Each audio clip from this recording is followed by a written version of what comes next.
महाबळेश्वर हे सातारा जिल्ह्यातील सह्याद्रीच्या पर्वतरांगेत वसलेलं निसर्गरम्य आणि थंड हवामान असलेलं एक सुंदर शहर आहे। यंदा तिथे नेहमीपेक्षा जास्त थंडी जाणवत होती।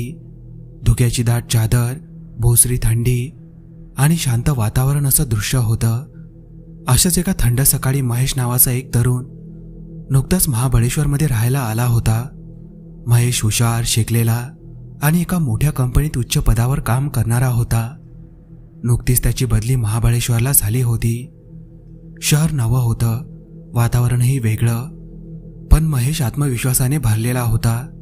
त्याचा देवधर्मांवर प्रचंड विश्वास, पण तितकाच तो भूतप्रेत, अंधश्रद्धा आणि अघोरी शक्तींविषयी जागरूक होता। यामागचं कारण म्हणजे त्याचे आजोबा, ते एक प्रसिद्ध भूत विनाशक होते। लहानपणापासून महेशने त्यांच्या काही गोष्टी अनुभवलेल्या होत्या। त्याने अनेकदा आजोबांना भयानक प्रसंगाशी झुंजताना पाहिलं होतं, त्यामुळे त्याच्यातही काहीतरी विशेष सामर्थ्य लपलेलं होतं। पण वडिलांचा अचानक मृत्यू झाल्यानंतर त्याचं आयुष्य बदलून गेलं। दुःखात बुडालेला महेश हळूहळू सामान्य आयुष्य जगण्याकडे वळला। त्याने लग्न केलं। त्याची पत्नी सीमा ही एक साधी, समजूतदार आणि नवऱ्यावर जीवापाड प्रेम करणारी स्त्री होती। त्यांना एकच मुलगी होती, माही। ती खेळकर, निरागस स्वभावाची आणि सध्या कॉलेजमध्ये प्रवेश घेतलेली होती।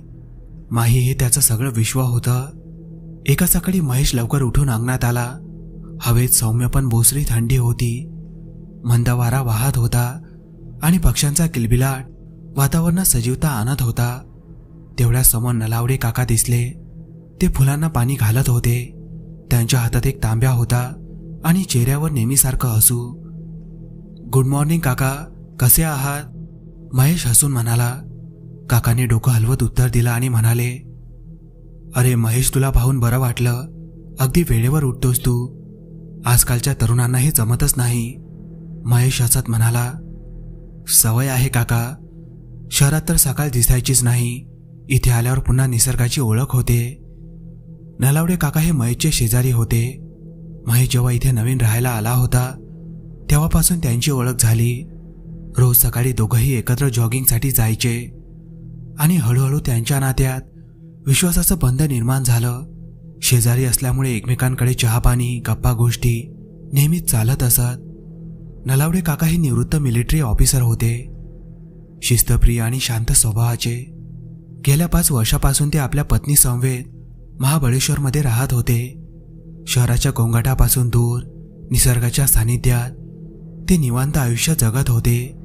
त्यांच्या अनुभवातून महेशने खूप काही शिकलं। किती थंडी आहे ना काका, महेश म्हणाला। सगळं वातावरण धुक्यानं भरलेलं आहे। हो रे महेश, आता थंडीचे दिवस आहेत ना, पण एक सांगतो, शक्यतो रात्री लवकरच घरी परत ये। इथे थंडीपेक्षा इतरत्र काही धोकादायक गोष्टी असतात, सांगून येत नाहीत। हो काका, काळजी घेईन, महेश म्हणाला। दोघंही थोडं चालत राहिले। हवेत एक गूढ शांतता होती। काही वेळाने काका म्हणाले, चला आता पुरे, तुला ऑफिसलाही जायचं आहे ना? हो काका, मी निघतो, महेश म्हणाला। ते दोघंही मग आपापल्या घरी परतले। पण नलावडे काकांच्या त्या शेवटच्या वाक्याचा एक हलकासा संदिग्ध भाव महेशच्या मनात घर करून राहिला। दुसऱ्या दिवशी महेश नेहमीप्रमाणे जॉगिंगला लवकर बाहेर पडला, पण त्याला नलावडे काका दिसलेच नाहीत। त्याला वाटलं कदाचित त्यांना काही काम असेल म्हणून ते लवकर बाहेर गेले असतील। पण 2 दिवस झाले तरीही काका कुठेच दिसत नव्हते, काहीच संपर्क नव्हता। त्या दिवशी महेश कामावरून उशिरा परतत होता। हवेत गारवा होता आणि रस्त्यावर कोणीच नव्हतं। तो घराजवळ पोहोचला तेव्हा नकळत त्याचं लक्ष काकांच्या घराकडे गेलं। घर पूर्णपणे बंद होतं, आत दिवा नव्हता। मी गेटमधून आत डोकावून पाहिलं। सगळीकडे काळोख होता, एक विचित्र शांतता पसरलेली। माझं मन चुलबुडायला लागलं। हळूच मी घराच्या खिडकीजवळ गेलो। एका साईडची लहान खिडकी हलवून पाहिली। ती सहज उघडली आणि माझ्यासमोर एक काळोखाचा महासागर उभा राहिला। त्या गडद अंधारात कोणीतरी उभं होतं, अगदी स्थिर, हलतही नव्हतं। त्या सावलीची नजर जळजळीत होती, जणू तिने मला आरपार पाहिलं। एक क्षणभर आमची नजर भिडली आणि माझ्या अंगावर काटा आला।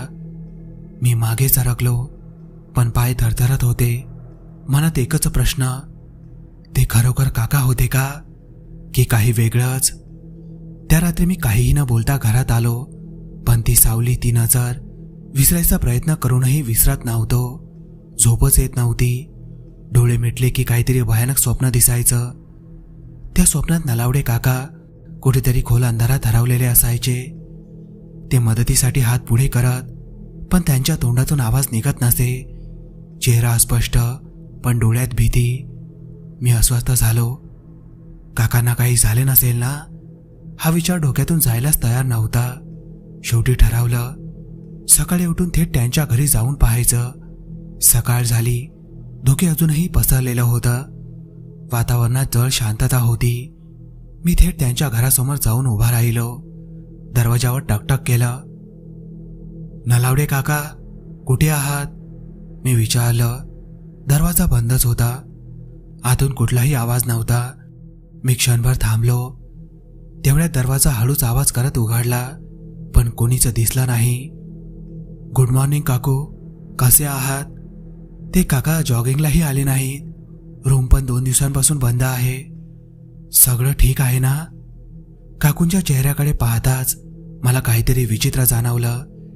त्या खूप चिंतेत आणि घाबरलेल्या वाटत होत्या. डोळ्यांमध्ये न सांगता येणारी भीती होती. त्यांनी एक दीर्घ श्वास घेतला आणि थरथरत बोलायला सुरुवात केली. अरे महेश, खरं सांगायचं तर गेले 2 दिवस ते खूपच विचित्र वागतायत. 2 दिवसांपूर्वी त्यांना अचानक त्यांच्या भावाकडे जावं लागलं.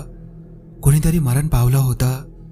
रात्री उशिरा परतले, पण जेव्हा घरी आले तेव्हा त्यांची अवस्था फारच विचित्र होती. अगदी थंडीमध्येही घामाघूम झालेले, श्वास थांबलेला, डोळे विस्फारलेले. त्या क्षणी काकू थांबल्या. मग थरथरत्या आवाजात पुन्हा बोलू लागल्या. मी त्यांना उठवायला गेले तर ते तिथे नव्हतेच. खोली रिकामी होती. तेवढ्या स्वयंपाकघरातून भांड्यांचा आवाज आला. मी घाबरत आतमध्ये गेले आणि काय पाहते, ते गरम भाताच्या भांड्यात तोंड घालून भात खात होते. डोळे लाल, तोंड भिजलेलं, हात थरथरत होते. मी किंचाळले, काय करता हे? पण त्यांनी काहीच उत्तर दिलं नाही. फक्त खातच राहिले एका विचित्र गतीने.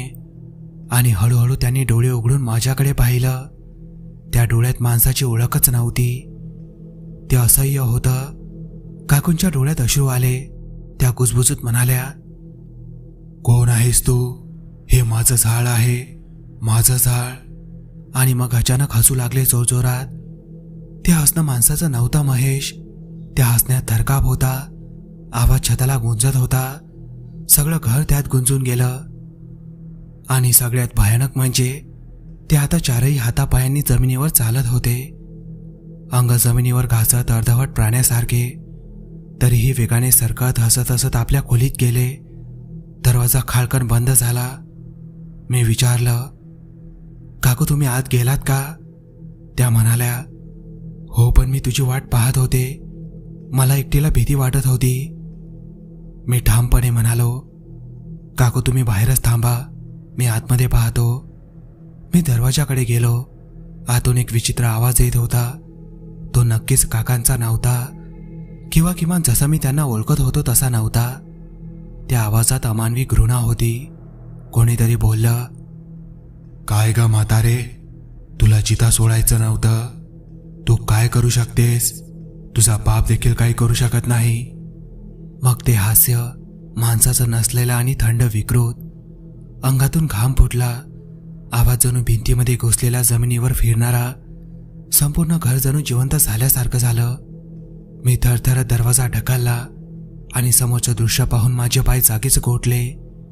नलावडे काका किंवा जे काही आत होतं ते रूमच्या मध्यभागी बसलं होतं. शरीर पांढरं, थोडं जळाल्यासारखं. त्वचेमधून हिरवट नसा बाहेर दिसत होत्या, झाडाच्या मुळांसारख्या खोलवर गेलेल्या. त्यांच्या शरीरावर काहीतरी अमानवी गोष्ट जणू पसरत होती. चेहरा झुकलेला, पण हास्य थांबत नव्हतं. ते वेडसर होतं. छाती दडपणारा आवाज. मी नकळत पुटपुटलो, हे काका नाही. त्यांचा चेहरा हळूहळू बदलत होता. एखादं सुकत चाललेलं फूल जसं रंग बदलतं, अगदी तसंच.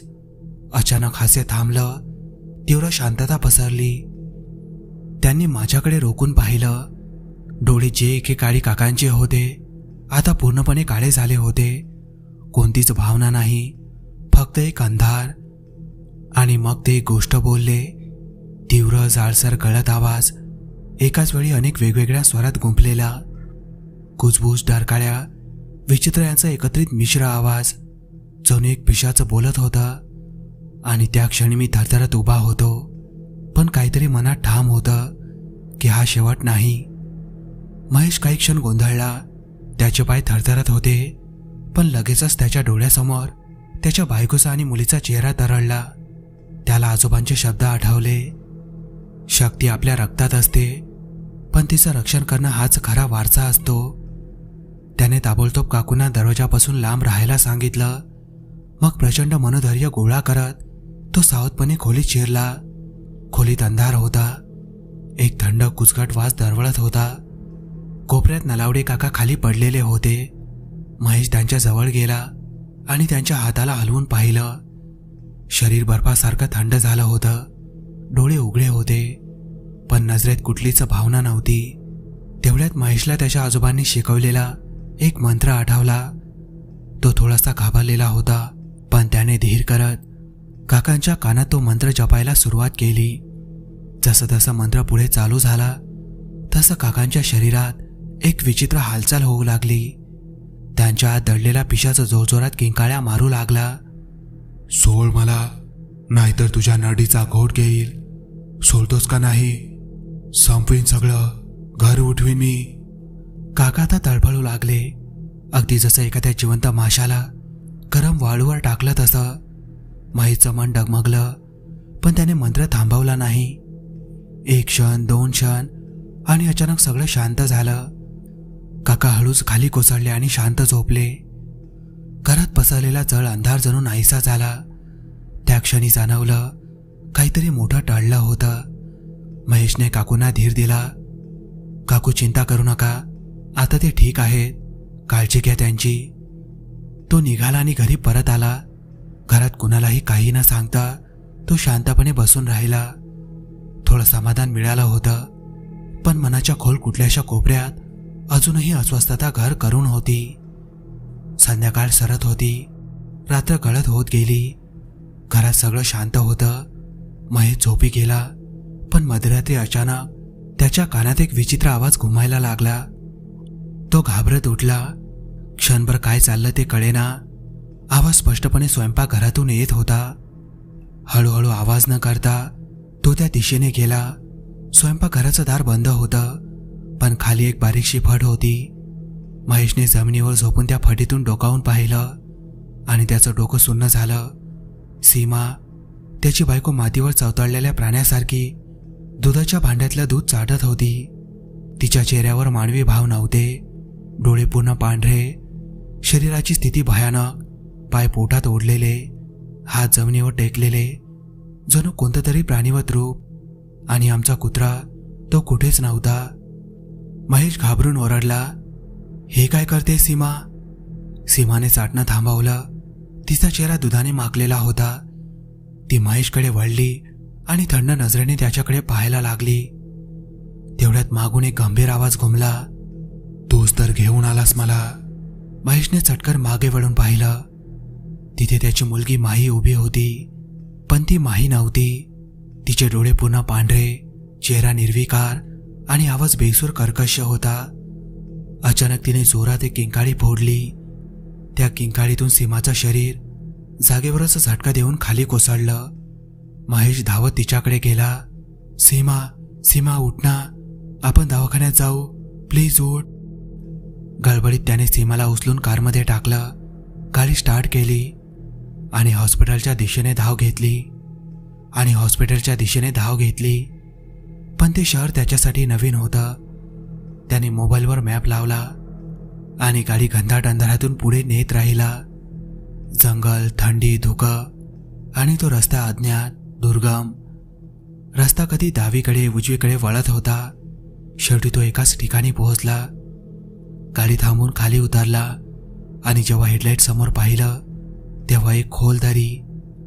अरेच्या, मी कुठे आलो? तो मागे वळला तेवढ्यात गाडीचे हेडलाईट आपोआप चालू बंद होऊ लागले. वायपर्स आपोआप वर खाली होऊ लागले. हॉर्न जोरजोरात वाजू लागले. महेशचा जीव घशात आला. तो धावत गाडीकडे गेला. गाडीची काच हळूहळू वर सरकू लागली. तो घाईघाईने ती काच थांबवायचा प्रयत्न करू लागला. सीमा उठ, काच थांबव. पण कोणतंच उत्तर नव्हतं. महेशने हात घालून गाडीतली चावी काढायचा प्रयत्न केला, पण त्याचा हात काचेतच अडकून बसला. काच आपोआप घट्ट व्हायला लागली होती. जणू एखाद्या प्राण्याचा जबडा त्याच्या हाताला कुरतळत होता. वेदनेने महेशच्या चेहऱ्यावर घाम आणि वेदनेचे ठसे उमटले. रक्त येऊ लागलं. श्वास धपापत होता, पण डोळ्यात एकच ध्यास होता, चावी मिळवण्याचा. शेवटी त्याच्या बोटांनी आतल्या चाव्यांचा गुच्छ गाठला. चावी हातात आली. त्या क्षणी काच हळूहळू खाली सरकायला लागले. महेशने एक दीर्घ श्वास घेतला. वाचलो, तो स्वतःशी म्हणाला. तो परत गाडीत बसला. डावीकडे नजर टाकली. सीमा हळूहळू शुद्धीवर येत होती. ती हसत होती, पण तिचं हसू स्वाभाविक नव्हतं. काय झालं महेश? इतका घाबरलास का? मी तर फक्त झोपले होते. तिचा आवाज बदललेला वाटत होता, जणू दोन आवाज एकत्र येऊन बोलत होते. काय झालं रे? तूच तर बोलावलंस मला. ती हसत त्याच्याकडे वळली. तिचे डोळे पुन्हा काळे झाले होते आणि त्या हसऱ्या चेहऱ्याआड एक अनोळखी सावली डोकावत होती. ती एकदम वेळसर हसू लागली, जोरात, वेदनादायक, जणू कोणीतरी चाबूक मारून तिला चालवत होतं. तिचे दोन्ही हात पूर्ण रक्ताने माखलेले होते आणि ते रक्त ती जबड्याने साठत होती. ती जणू सीटवर बसलेली नव्हती, तर सीट आपोआप मागे पुढे सरकत होती. महेशने आता निर्णय घेतला. आपल्या कुटुंबासाठी जे करायचं आहे ते आताच करावं लागेल. त्याने सीमाचा हात घट्ट पकडला आणि तिच्या कानात तो मंत्र म्हणू लागला. सीमाचा हात खिडकीतून त्याच्या हातात होता. तो हळूहळू सटकू लागला. सीमा हसतच होती, अगदी एखाद्या राक्षसी जनावरासारखी. त्या मंत्राचा काहीही परिणाम होत नव्हता. पण महेशने आपला धीर सोडला नाही. त्याला त्याच्या आयुष्यातली सीमा आणि माईसोबतचे क्षण आठवू लागले. त्यांनी दिलेले हसू, आठवणी, प्रेम हेच त्याचं बळ होतं. महेशने पूर्ण शक्तीने त्या शरीरात वसलेल्या नराधम शक्तीला बाहेर काढण्याचा प्रयत्न केला. शेवटी सीमाच्या चेहऱ्यावर चिंतेचे भाव उमटले. ती ओरडू लागली. आता तिचा आवाज तीव्र होऊ लागला. तिच्या आतला काळोख सळसळत बाहेर यायला लागला. एका मागोमाग गाडीच्या सर्व काचा हातोडीने फोडल्यासारख्या फुटल्या आणि शेवटी सीमा शांत झाली, बेशुद्ध पडली. महेशच्या जीवात जीव आला. तो मागे बसला. तेवढ्या जोरात एक आवाज झाला. गाडीचे सर्व टायर फुटले. महेश गाडीतून बाहेर पडण्याचा प्रयत्न करू लागला, पण दरवाजे उघडेनासे झाले. गाडी हळूहळू दरीच्या दिशेने जाऊ लागली. सीमा अजूनही बेशुद्धच होती. महेश समोर पाहत होता. समोर खोल दरी. आता केवळ काही क्षणांचा खेळ होता. सीमा उठ, शुद्धीवर ये, तो ओरडू लागला, पण काहीच परिणाम झाला नाही. महेशने एक झपाटलेली कल्पना केली. त्याने तुटलेल्या खिडकीतून उडी मारली आणि दुसऱ्या बाजूच्या दरवाजाकडे धाव घेतली. तो आतून सीमाला बाहेर काढण्याचा प्रयत्न करू लागला, पण सीमा जास्त वजनामुळे आणि बेशुद्ध अवस्थेत असल्यामुळे ती निघतच नव्हती. महेशने पूर्ण जोर लावला. शेवटी एका झटक्यात सीमाला गाडीतून खेचून बाहेर काढण्यात यश आलं, पण त्याचवेळी गाडीचा तोल गेला. ती थेट दरीत कोसळली. महेशने सीमाला घट्ट पकडलं, तिला कुशीत घेतलं. ती शुद्धीवर आली होती. महेशच्या डोळ्यात पाणी आलं. तू सुरक्षित आहेस आता. आणि त्यानंतर ते सुरक्षित घरी पोहोचले. महेशला आता सगळं कळून चुकलं होतं की त्याच्या फॅमिलीसोबत असं का घडत होतं, कारण त्याने शेजारच्या काकांना वाचवण्यात मदत केली होती. त्यामुळे ते पिशाच महेशच्या फॅमिलीला